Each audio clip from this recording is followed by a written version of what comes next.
कधी-कधी आयुष्यात असं वाटतं ना, आपण खूप वाट पाहतोय, खूप प्रयत्न करतोय, पण जे हवं आहे ते अजून मिळत नाही. अशा वेळी मन अस्वस्थ होतं. प्रश्न पडतात, मी काही चूक तर करत नाही ना? माझ्या आयुष्यात असंच का घडतंय? पण इथेच श्री स्वामी समर्थांचा एक खूप सुंदर संदेश आहे. ते सांगतात, थोडा संयम ठेवा. कारण प्रत्येक गोष्ट योग्य वेळेला, योग्य पद्धतीनेच घडते. तुम्ही जे मागत आहात, ज्याची तुम्ही मनापासून इच्छा करता आहात, ते स्वामींना माहीत आहे. ते तुमचा संघर्ष पाहत आहेत, तुमचा प्रयत्न, तुमची मेहनत, तुमची प्रामाणिकता. संयम म्हणजे हार मानणं नाही. संयम म्हणजे विश्वास ठेवणं. स्वतःवर विश्वास आणि स्वामींवर विश्वास. स्वामी समर्थ सांगतात, तुम्ही जे करत आहात ते प्रामाणिकपणे करत राहा. रोज थोडं थोडं पुढे जात राहा.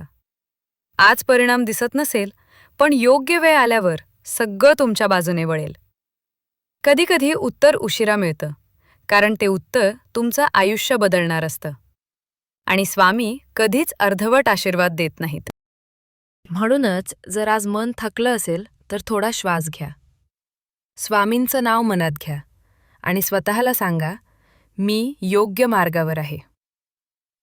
विश्वास ठेवा, संयम ठेवा आणि जे करत आहात ते करत राहा. श्री स्वामी समर्थ तुमच्या सोबत आहेत. ते ऐकत आहेत, ते पाहत आहेत आणि योग्य वेळेला ते नक्कीच देतील जे तुम्ही इतक्या दिवसांपासून वाट पाहत आहात. जर व्हिडिओ आवडला असेल तर सबस्क्राईब आणि लाईक करायला विसरू नका. श्री स्वामी समर्थ.